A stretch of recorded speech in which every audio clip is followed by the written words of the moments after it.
Hello, I'm Professor Fiona Watt, and I'm the Director of the Centre for Stem Cells and Regenerative Medicine at King's College London.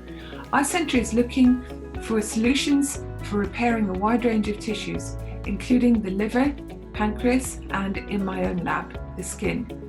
We believe that harnessing the power of stem cells could transform medicine. During my lecture at the 62nd London International Youth Science Forum, I'll be talking about my work, which has included discoveries about how to repair the skin, prevent scar formation, and also how changes in the skin contribute to the formation of tumours. I'm excited about sharing my STEM journey with you, from when I first realised at school that I was passionate about science to how I progressed to my present job. I'll be sharing some advice. You should pursue your dream, you shouldn't be put off by failure or worry that you won't make it. Being a scientist is a fantastic career.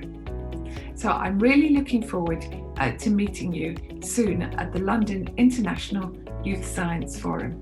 Goodbye for now.